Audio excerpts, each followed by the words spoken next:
quiero invitarles a retomar el estudio y la palabra del Señor que estamos predicando cada domingo en el libro de Tesalonicenses, capítulo 4, del verso 1 al 12.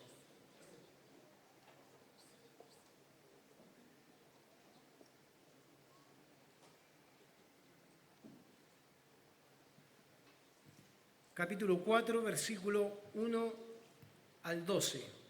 Lo vamos a leer en la en la NBI, para que podamos considerar algunos aspectos importantes de la NBI. Y como título de este sermón vamos a hablar de la santidad que agrada a Dios. Y dice así la palabra del Señor. Por lo demás, hermanos, les pedimos encarecidamente en el nombre del Señor Jesús que sigan progresando en el modo de vivir que agrada a Dios, tal como lo aprendieron de nosotros. De hecho, ya lo están practicando. Ustedes saben cuáles son las instrucciones que les dimos de parte del Señor Jesús. La voluntad de Dios es que sean santificados, que se aparten de la inmoralidad sexual, que cada uno aprenda a controlar su propio cuerpo de una manera santa y honrosa, sin dejarse llevar por los malos deseos, como hacen los paganos, que no conocen a Dios. Y que nadie perjudique a su hermano, ni se aproveche de él en este asunto. El Señor castiga todo esto, como ya le hemos dicho y advertido. Dios no nos llamó a la impureza, sino a la santidad. Por tanto, el que rechaza estas instrucciones no rechaza a un hombre, sino a Dios, quien les da a ustedes su Espíritu Santo.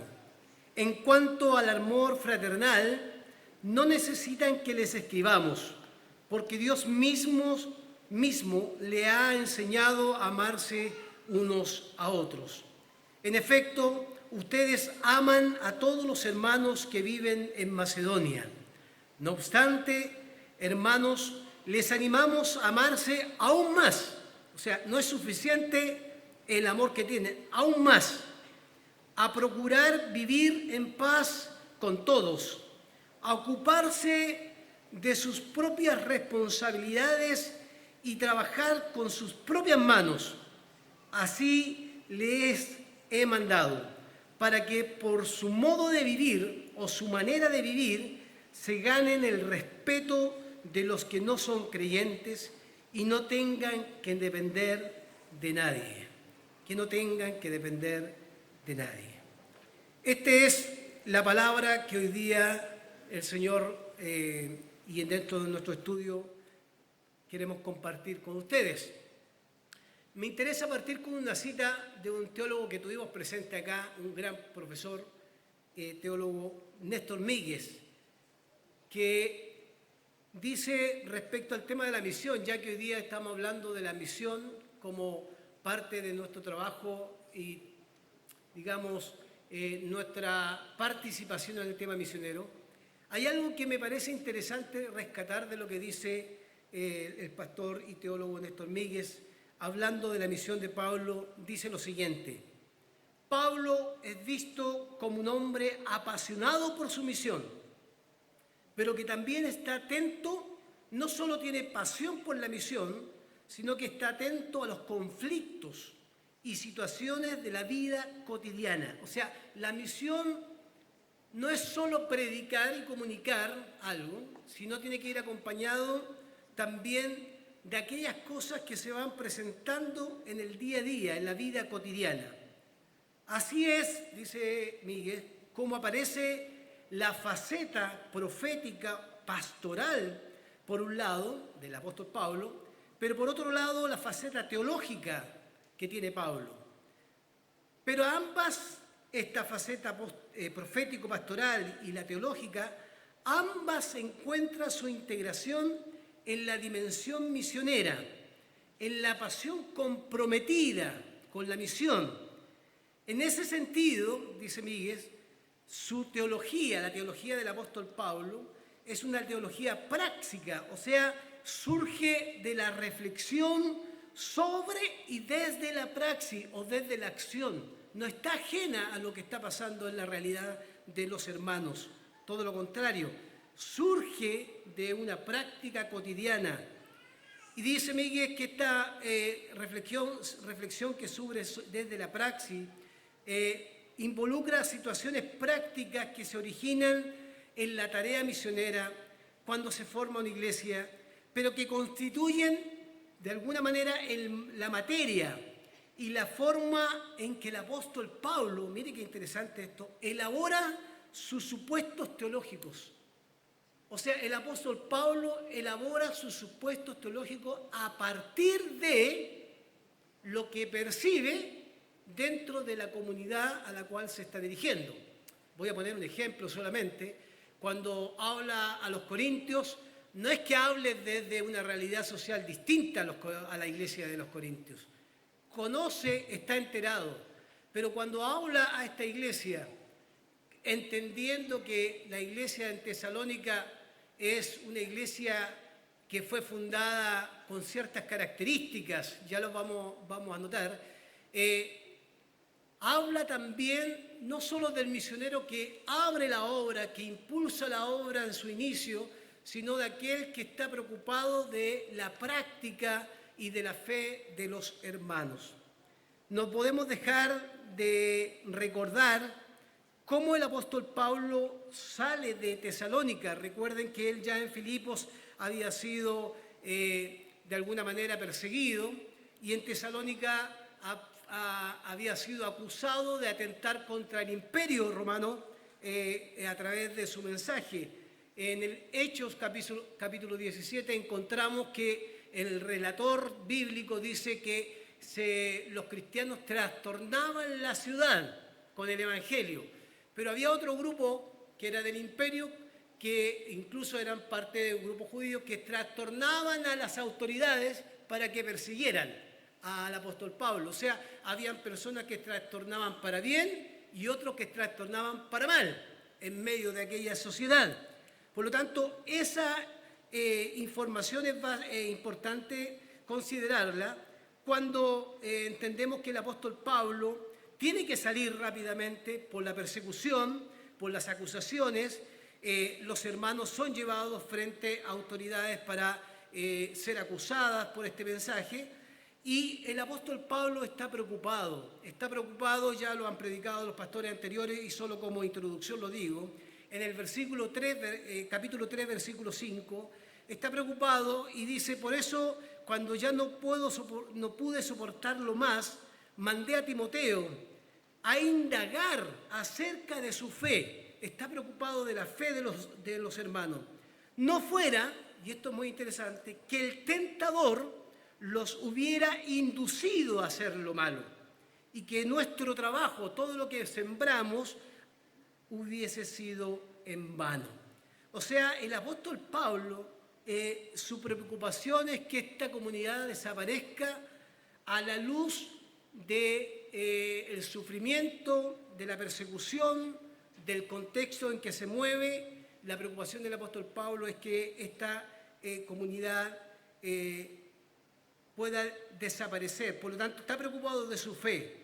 Y al preocuparse de su fe, se entiende porque el contexto en que está la iglesia es un contexto donde la realidad religiosa y política, entendemos que está bajo el imperio romano, tienen ciertas libertades para gobernarse, pero hay una influencia pagana potentísima, una decadencia moral potentísima que el apóstol Pablo tiene que, desde sus supuestos teológicos, considerar dentro de su exhortación para que los hermanos puedan seguir adelante. De hecho, en el versículo 1:9 le dice: ustedes, en este caso ellos, ustedes se convirtieron a Dios dejando los ídolos para servir al Dios vivo y verdadero.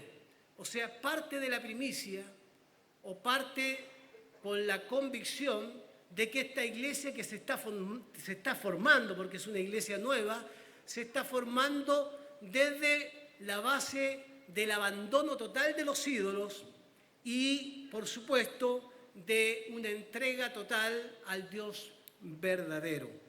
Esto es muy importante, porque cuando la iglesia abandona la práctica idolátrica, donde supuestamente también hay formas de culto o hay formas de adoración que involucran una serie de detalles que son contrarias al culto cristiano. Recuerden ustedes que hay localidades en Macedonia y en otras partes de Asia Menor donde los cultos a los dioses involucraban la práctica sexual, involucraban la sacerdotisa, la prostitución y una serie de otros detalles más que pareciera para el imperio, desde el punto de vista religioso, el camino en busca de una santidad a sus dioses paganos, servicio y entrega. Pero el apóstol Pablo aparece acá mostrando que como se convirtieron de los ídolos, salieron de esa forma de vida, les demanda ahora un nuevo caminar. Y este nuevo caminar es lo que Dios desea para la iglesia, que puedan caminar en santidad. Porque la santidad, según el versículo 3, la santidad de Dios, esta santidad es la que Dios quiere para el creyente. Desde ese punto de vista, hermanos queridos, la exhortación de Pablo es importante considerarla. Capítulo 2, versículo 3, dice, nuestra exhortación, dice, no se origina en el error ni en las malas intenciones, dice la Reina Valera. Si usted lee otra versión, va a decir, nuestra exhortación no se inicia o no tiene malas intenciones ni está centrada en la impureza o la inmoralidad, como pasaba alrededor. Entre paréntesis, habían charlatanes que recorrían no solamente Tesalónica, sino que otros lugares de Macedonia, comunicando un mensaje donde estaba presente en las malas intenciones, el aprovechamiento, la inmundicia, la inmoralidad y, voy a agregar acá, el engaño hacia las personas también. Por lo tanto, cuando nos acercamos al capítulo 4, nos encontramos con un apóstol Pablo que quiere enfatizar la santidad como algo que tiene una meta. La santidad tiene una meta y la meta es agradar a Dios. Esa es la meta. La meta de la santidad es agradar a Dios. Desde ese punto de vista que el apóstol Pablo enfatiza en su exhortación, va a abarcar algunos puntos que son importantes. Por eso este capítulo 4, versículo 1 al 12, incorpora ya temas que tienen que ver con la vida cotidiana. Porque, hermanos queridos, hay que ser honestos. Todos nosotros podemos decir y expresar las palabras del apóstol Pedro en algún momento cuando está con Jesús. Señor, te seguiré donde tú vayas. Ese es el deseo de nuestro corazón, ¿cierto? Otra cosa es con guitarra. Pedro, me negarás. Y Pedro lo negó. ¿Cierto? El deseo de nuestro corazón no siempre se condice con las acciones que tenemos. ¿Amamos a Dios? ¿Amamos a Dios? Lo amamos. Y voy a hacer como el apóstol Pablo. Dice, pero mi carne quiere otra cosa. Yo quiero hacer el bien y mi carne me dice, no. Mi deseo de agradar a Dios está, pero hay algo dentro de mí. Mi hombre interior o mi hombre exterior busca a veces satisfacer sus propias pasiones. Por lo tanto, mire qué interesante esto, que el apóstol Pablo nos llame, desde el versículo 1 en adelante, nos llame a la santidad, a entender algo que tiene que ver con agradar a Dios. Dice, en el nombre del Señor Jesús, sigan progresando en el modo de vivir que agrada a Dios, tal como aprendieron de nosotros. De hecho, ya lo están practicando, no es algo que no lo estén haciendo. Ustedes saben cuáles son las instrucciones que les dimos de parte del Señor Jesús. Instrucciones, permítanme decirlo, que nos surgen de una religiosidad vacía y superficial, sino que surge de la acción y la obra de la palabra de Jesús en la vida de los creyentes. De lo contrario, convertiremos la santidad en algo que finalmente tenga que ver con esfuerzos humanos y que se convierta en un sistema que agobie a las personas. Vistas así, habla así, hágalo así, preséntese así, y finalmente terminamos haciendo un sistema religioso que se escapa totalmente de lo que es la verdadera santidad.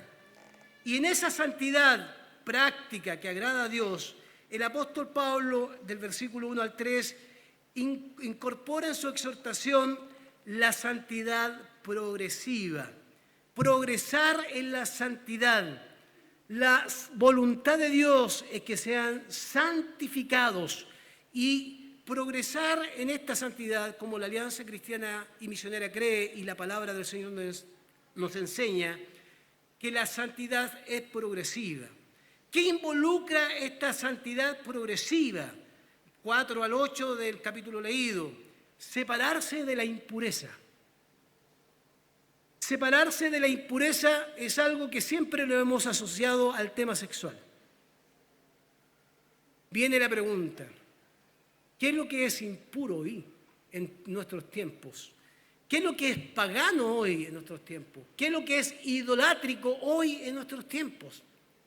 Siempre lo podemos asociar al tema sexual, pero puede ser que existan otros ámbitos de la vida donde hoy día hemos cambiado, ¿cierto?, nuestra mirada y hemos vuelto algo de lo cotidiano en algo idolátrico, que ocupa el primer lugar en nuestra vida diaria. En el versículo 9 al 10, la santidad se tiene que vivir en esto que dice el apóstol Pablo, que tiene que abundar el amor fraternal. Y no solo el amor fraternal que se manifiesta una vez, sino que él dice que deben amarse aún más, animarse aún más y amarse aún más.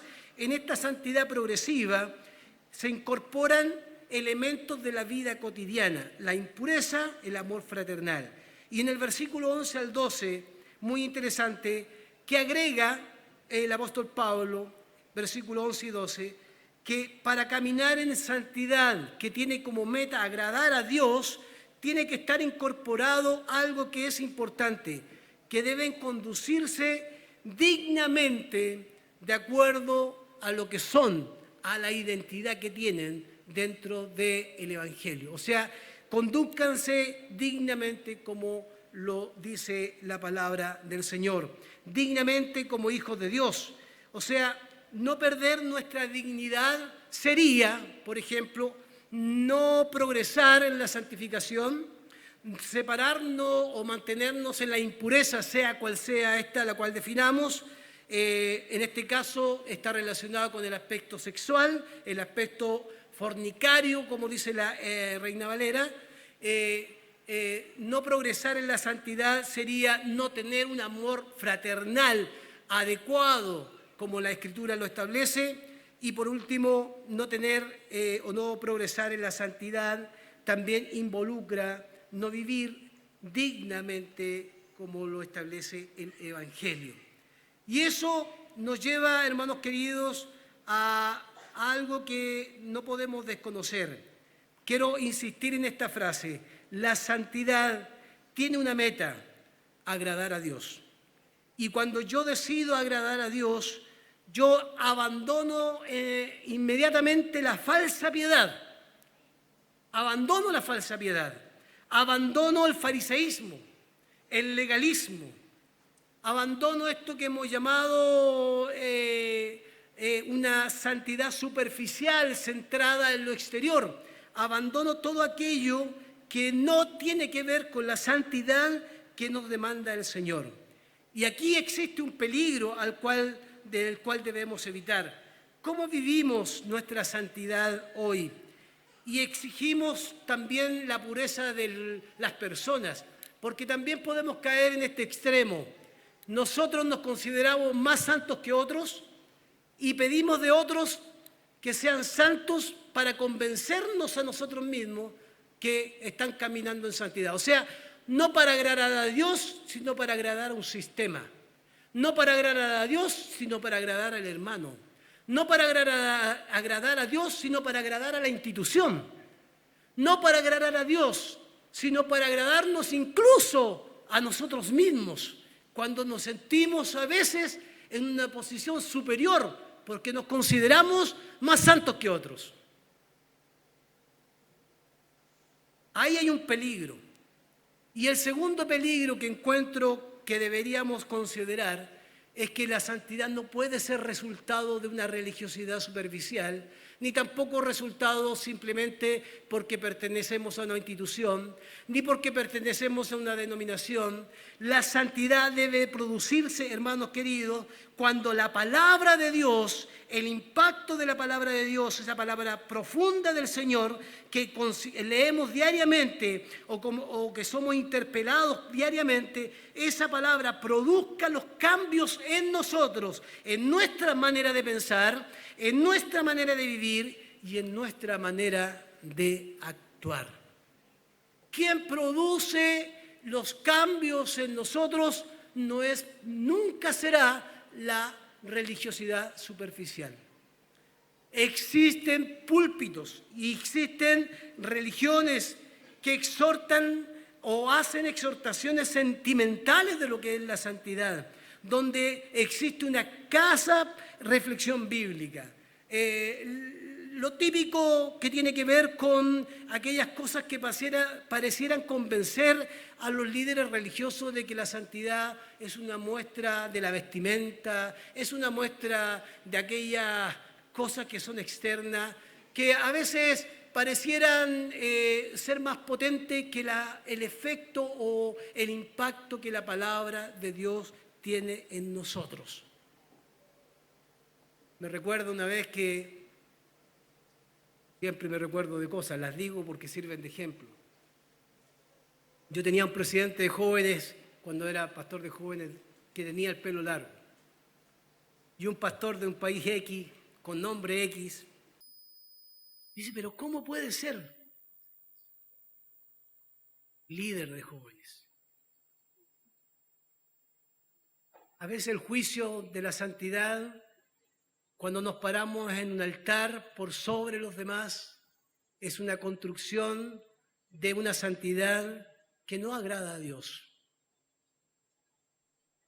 ¿Qué conocía él de ese joven? Sí, me hizo sacar canas blancas, verdes, como dicen por ahí. Pero nadie puede cuestionar lo que él hacía para el Señor. A veces vemos lo que queremos ver, pero Dios ve más allá de lo que nosotros a veces podemos ver. Hermanos queridos, y de alguna manera esto nos lleva a pensar que la santidad no tiene que ver con algo abstracto, tiene que ver con lo cotidiano. Y el apóstol Pablo incluye la pureza, el apartarse de la inmoralidad, la pureza sexual. Su supuesto teológico del apóstol Pablo se construye animando y exhortando a los hermanos a no caer en la seducción del sistema que había religioso, ese sistema religioso que incorporaba la impureza sexual. Por lo tanto, la santidad se vive en lo cotidiano. Acá en la iglesia es una parte en que podemos vivir como nuestra santidad, pero la santidad se debe experimentar, se debe vivir en todos los ámbitos de la vida, en todos los ámbitos en que nos desenvolvemos, en nuestro trabajo, en nuestro hogar, en fin, en tantos otros lugares donde estemos. Nuestra santidad progresiva debe ser vivida cada día de acuerdo a lo que el Señor nos entrega. Permítanme hacer 3 consideraciones finales que son importantes para concluir. Primero, basado en los versículos 1 en adelante, no puede haber crecimiento y santidad sin una reflexión profunda de la palabra de Dios.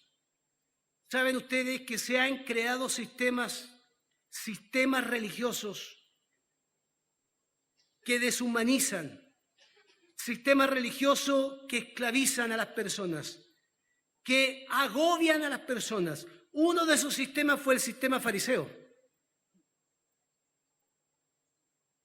Uno de esos sistemas fue el sistema fariseo, al cual Jesús se opuso totalmente. Ustedes invalidan la palabra de Dios con vuestras tradiciones.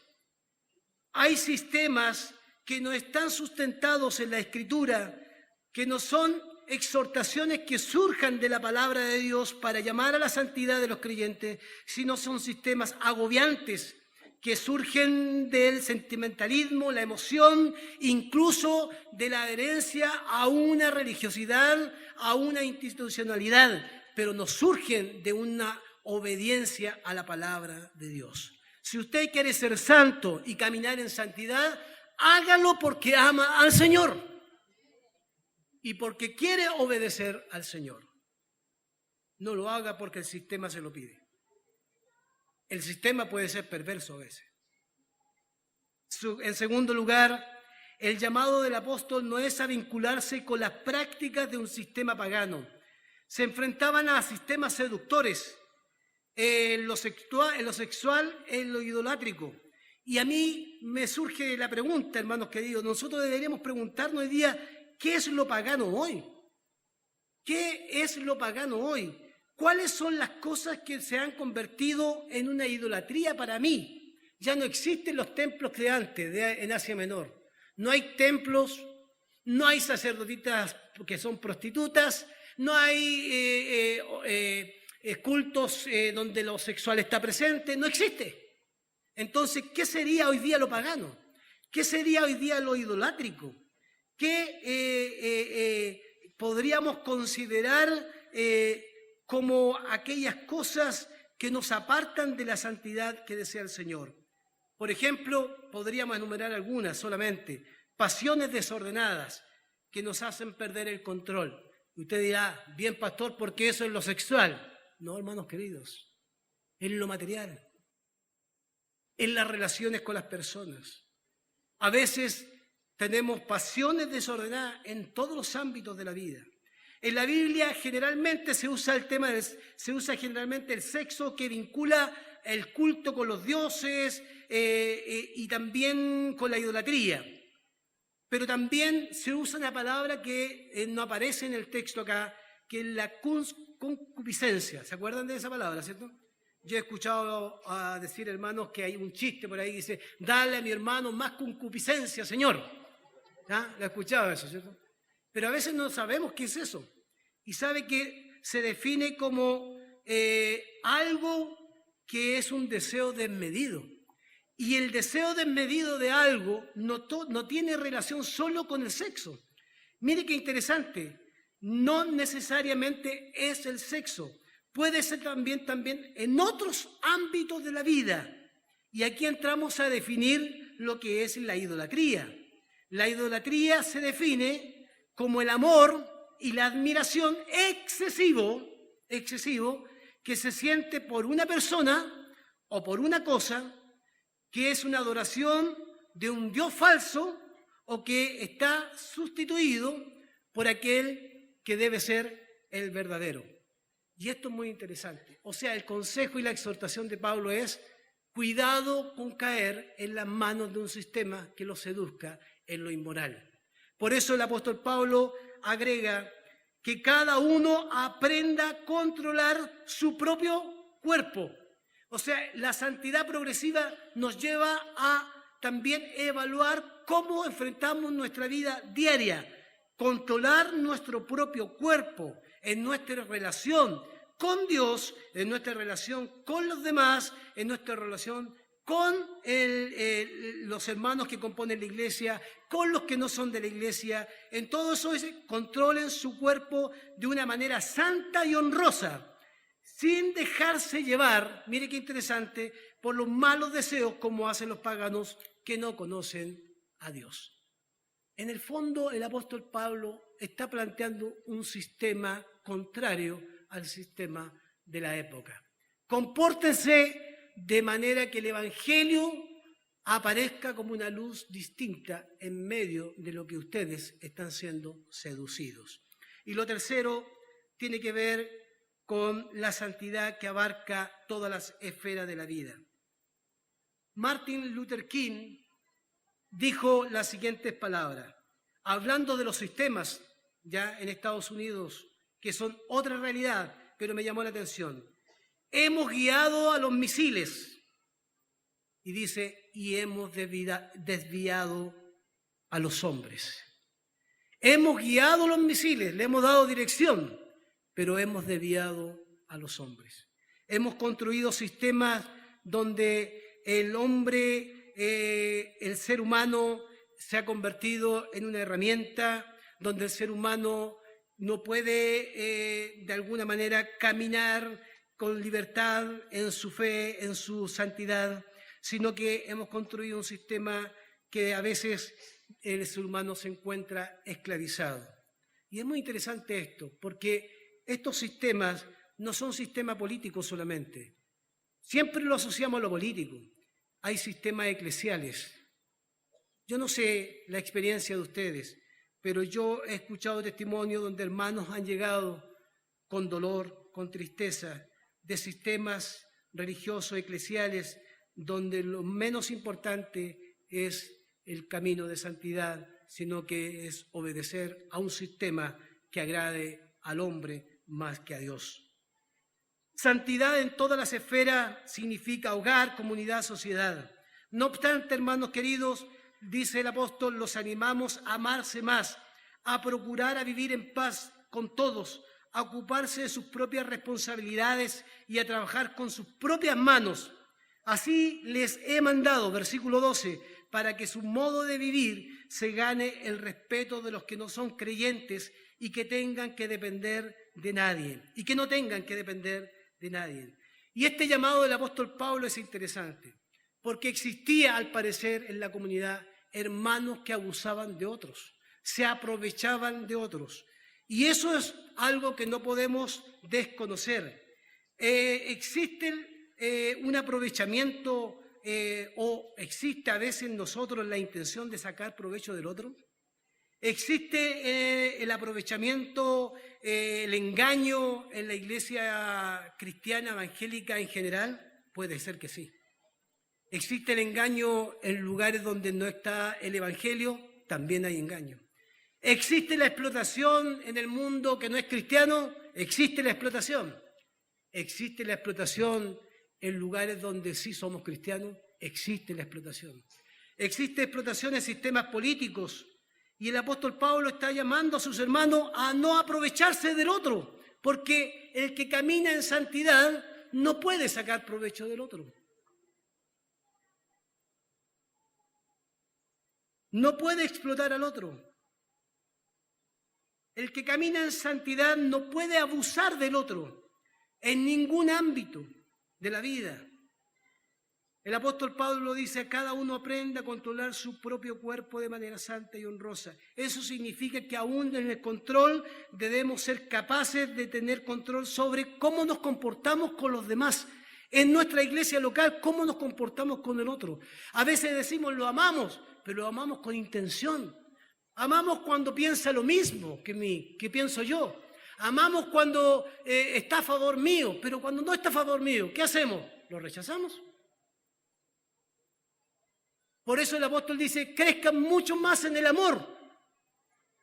La santidad, hermanos queridos, es algo que no podemos perder. Todo aquel que se aprovecha o explota al ser humano, sea en el sistema que sea, hermanos, en el ámbito que sea, no pasará desapercibido delante del Señor. Los ricos darán cuenta al Señor cuando explotan al ser humano.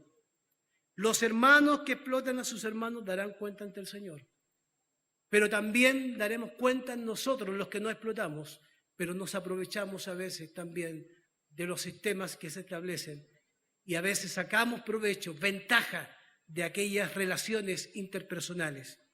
Y el apóstol Pablo hace el llamado: la santidad se tiene que vivir lejos de estas conductas. Permítanme terminar con una cita final de Martin Luther King que dice: hemos aprendido a volar como los pájaros, a nadar como los peces, pero no hemos aprendido el sencillo arte de vivir como hermanos.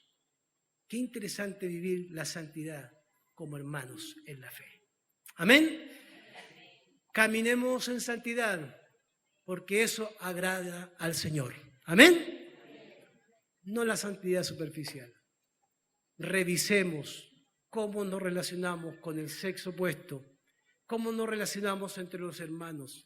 Revisemos cómo nos relacionamos con aquellos que no son hermanos y a los cuales también debemos respetar.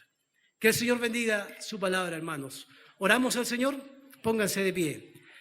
Padre Celestial, gracias por tu palabra.